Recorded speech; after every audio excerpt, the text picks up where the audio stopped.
Mesdames, Messieurs, bonsoir et bienvenue dans le 20h de TFM. Dans l'actualité de ce dimanche, Lignane en colère. Les populations pestent contre les travaux jugés insatisfaisants d'une route qui dessert plusieurs quartiers. Beaucoup de maisons sont menacées selon les habitants. Plus de détails dans un instant. Incendie au quartier Tefes de Mbour, les dégâts matériels sont énormes. Une trentaine de pirogues parties en fumée, perte estimée à plusieurs millions de francs CFA. On vous explique tout dans un instant. Lutte contre l'insécurité dans les établissements scolaires. Le sous-préfet de Dakar Plateau met fin à la préparation physique des lutteurs dans les écoles. Plus de détails dans un instant. Et puis lutte contre la violence et les pratiques occultes dans les stades. Les responsables du football amateur veulent des mesures d'ici à suivre.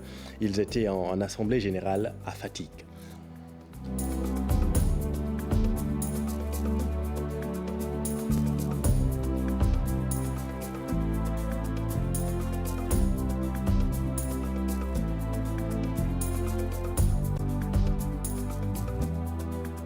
La colère gronde à Lignane. Les populations pestent contre les travaux jugés insatisfaisants d'une route qui mène à plusieurs quartiers.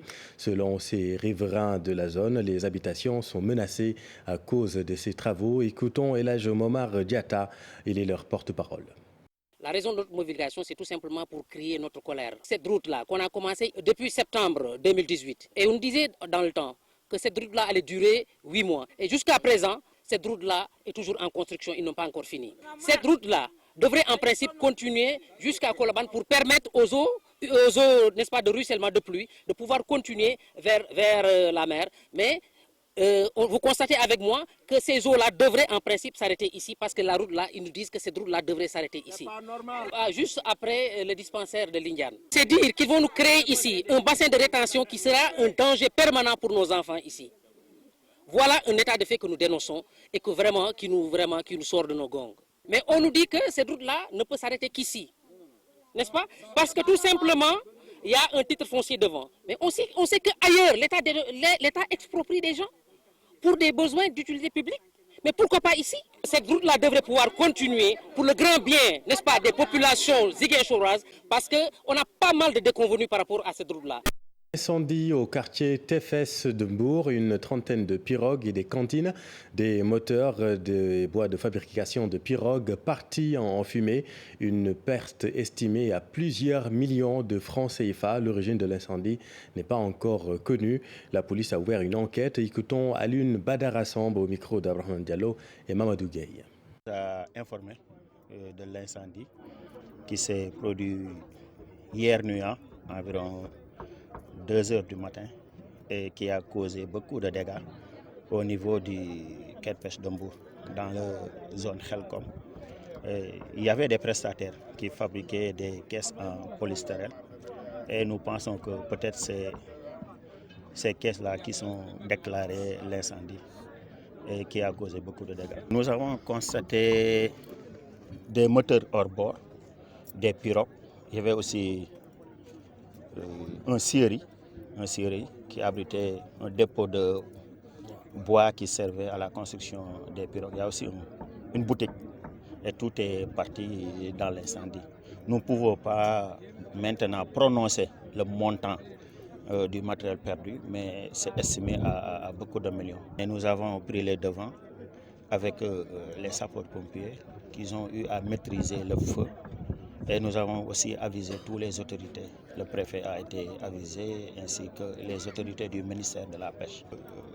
Demander aux autorités étatiques de venir s'imprégner de la chose et essayer d'appuyer le comité pour essayer d'aider les pêcheurs. Comme vous le savez, les pêcheurs, c'est des populations qui n'ont pas beaucoup de revenus.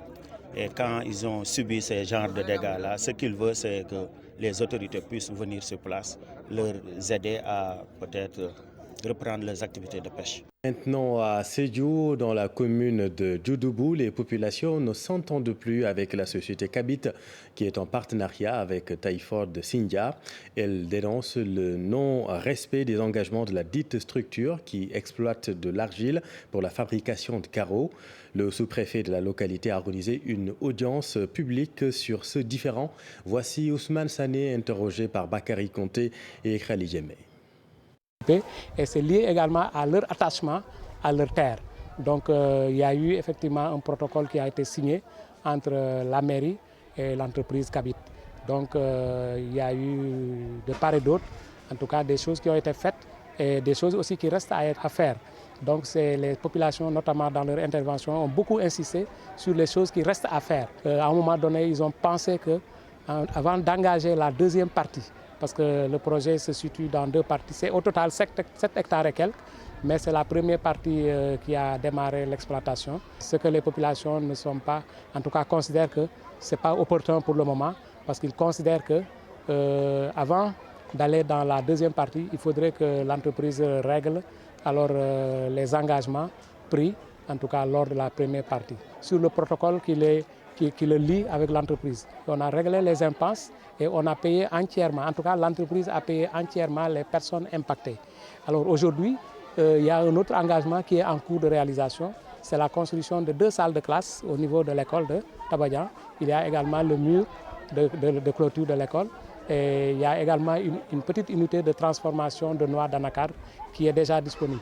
Mais il reste beaucoup de choses à faire, comme je l'ai dit, parce que l'entreprise s'est engagée à recruter, en tout cas, des jeunes de la localité.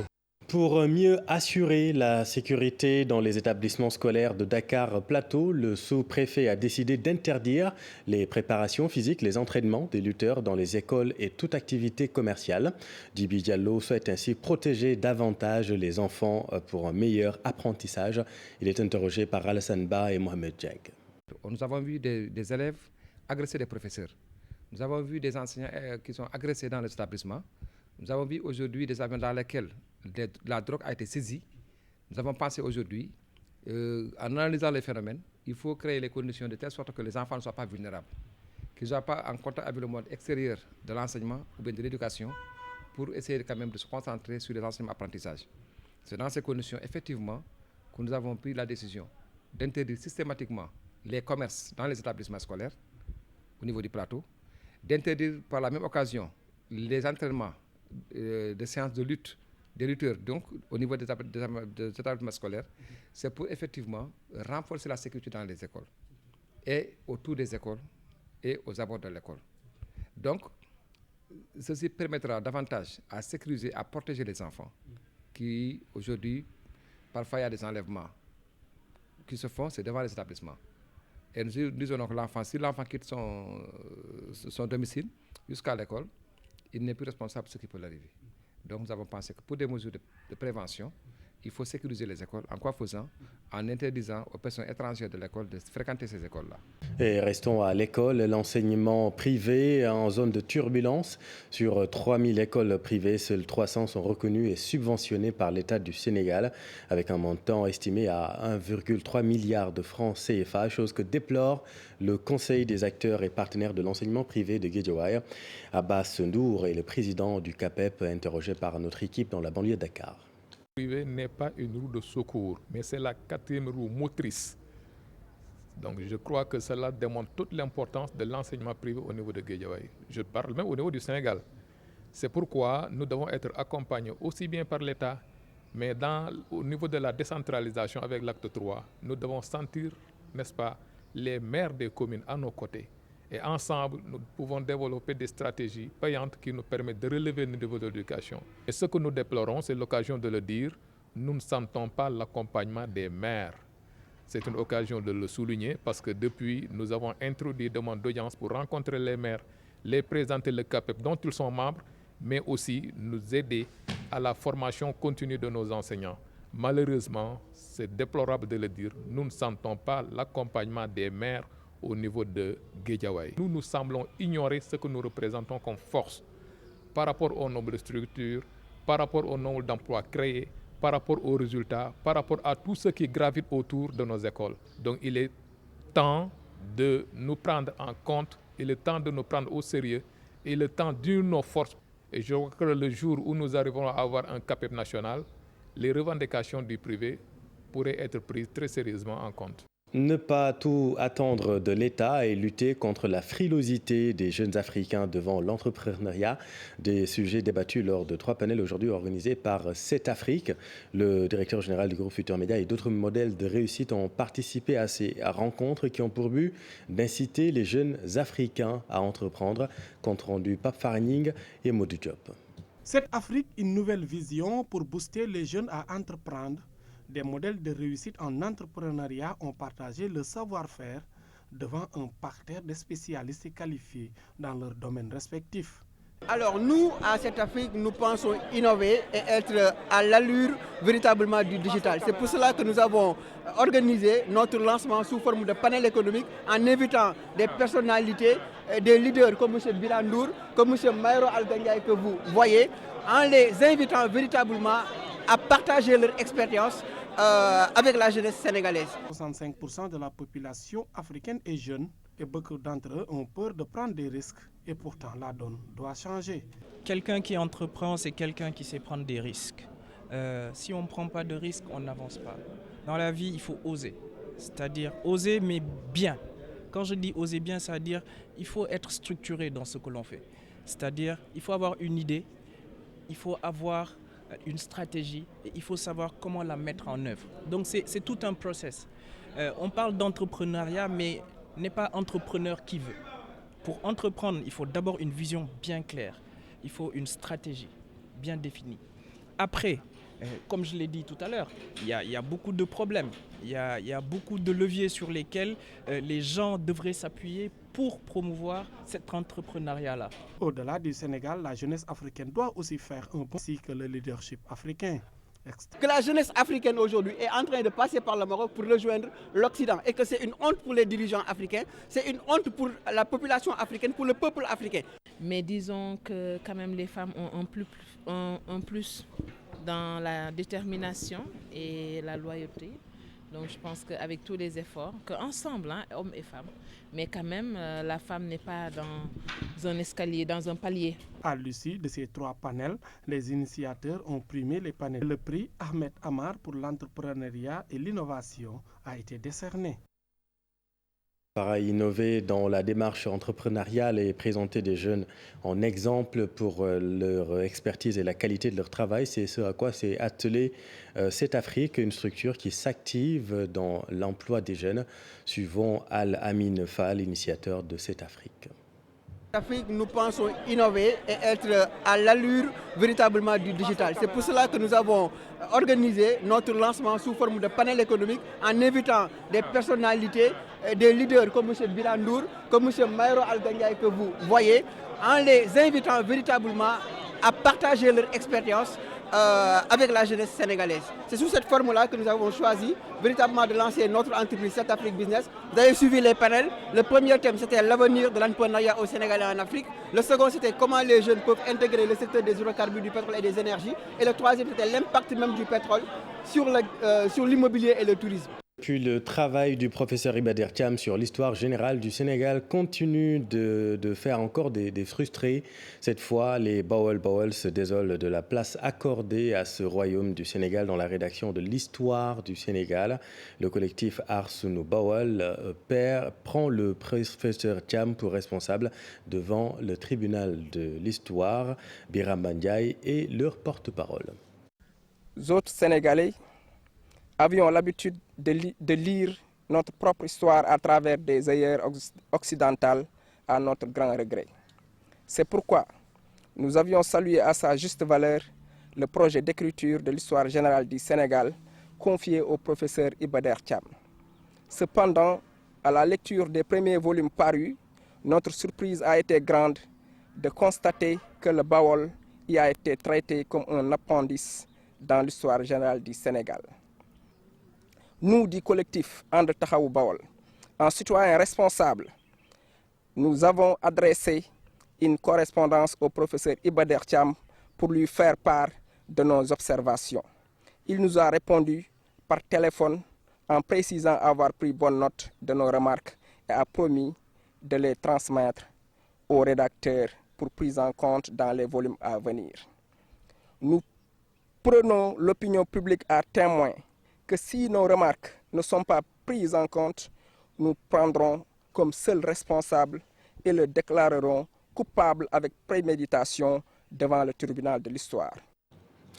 La jeunesse socialiste du département de Dakar a organisé une journée de nettoiement à la maison du parti. Objectif, préparer l'hommage qui sera rendu prochainement à Ousmane Tanor Dieng, feu premier secrétaire du parti socialiste. Sujet signé Cheikh Diop Diafaraba. Œuvre de leur défunt leader, Ousmane Tanor Dieng. Mais pour réussir cet événement, la jeunesse socialiste juge important de rendre plus propre l'environnement de la maison du parti. Nous avons organisé cette journée en prélude de la journée d'hommage que le parti compte rendre à notre feu président, le président Ousmane Tanor Dieng. Pour la date du 21, nous allons à Nguyen. Nous allons faire un récital de Coran dans sa village natale avec les délégués de quartier, les imams et tous les notables vraiment de Mbour, avec une forte délégation du Parti socialiste. Pour la date du 23 aussi, nous serons à la maison du parti ici, aux salles du comité central. Pour rester dans les valeurs du Parti socialiste, ces jeunes militants ont beaucoup insisté sur l'aspect salubrité. Là où doivent se retrouver plus de 5000 personnes, il vaut mieux que ça soit une zone propre pour la santé de ceux qui doivent venir. Et donc les jeunes ont bien compris et qu'il faut rendre propre la maison du parti pour que ceux qui viendront puissent y arriver sans problème, mais pouvoir aussi rentrer avec beaucoup de joie et sans maladie quelconque. Les activités démarrent le 21 et se terminent le 23 février prochain. Une journée de prière et d'échange. Une manière aussi de revenir sur les temps forts de la vie et l'œuvre de l'ancien secrétaire général du Parti socialiste, Ousmane Tanor Dieng. Merci cher. Et puis un mot de culture pour vous parler de Isabella, un single de Léon Bassène. Nous parlons musique, artiste sénégalais vivant aux États-Unis. À travers cette production, l'auteur rend hommage à la femme africaine. Une occasion également pour se prononcer sur l'évolution de la musique sénégalaise. Ibou Diouf et Moudou Diop l'ont rencontré. Un single, Isabella, une histoire d'amour. Cette œuvre de l'artiste Léon Bassène.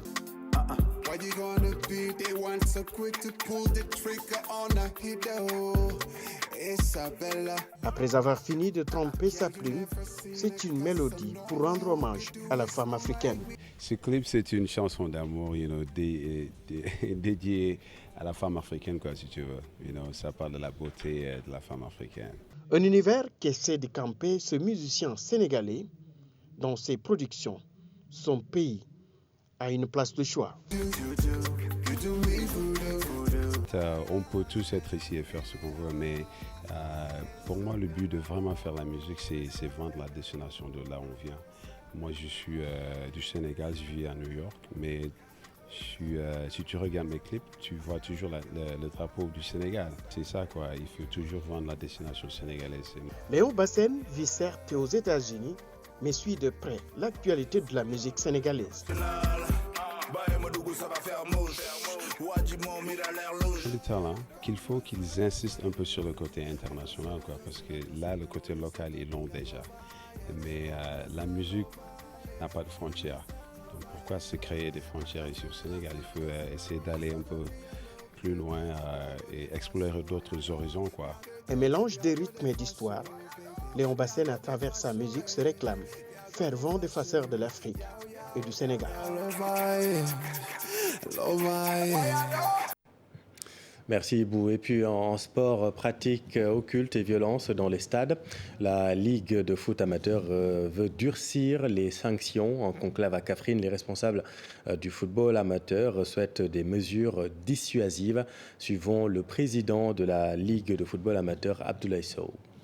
Organisé et pas de faiblesse, pas une faiblesse coupable. S'il y a des rapports qui déclinent la responsabilité des uns et des autres dans des actes de violence, on doit les sanctionner. Mais la sanction doit toujours précéder de sensibilisation. Il faut que nos textes soient vulgarisés de la manière la plus large possible et les journalistes devraient nous aider dans ce sens. Mais aussi, il faut que nos délégués fédéraux soient formés et qu'ils aient plus de courage, qu'ils aient plus de sens des responsabilités. Parce que c'est eux qui sont devant les événements.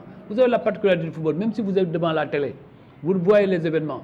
Si dans les rapports il y a un silence, la commission de discipline ne peut pas sanctionner. À moins qu'elle s'autosaisisse à partir des preuves qu'elle a eues pour pouvoir sanctionner. Mais je pense que que ce soit les organes juridictionnels, que ce soit les délégués fédéraux, que ce soit la fédération, nous devons être vigilants pour éradiquer la violence dans nos compétitions. Et pour éradiquer la pratique des pratiques mystiques là, qui n'ont aucun effet. Chacun de nous a son Dieu et prie. Il faut qu'on soit moins ostentatoire dans nos prières. Mais chacun, dans tous les pays du monde, on prie. Voilà, c'est la fin de cette édition. Merci de l'avoir suivi. Les programmes continuent. Retrouvez dans un instant votre série du dimanche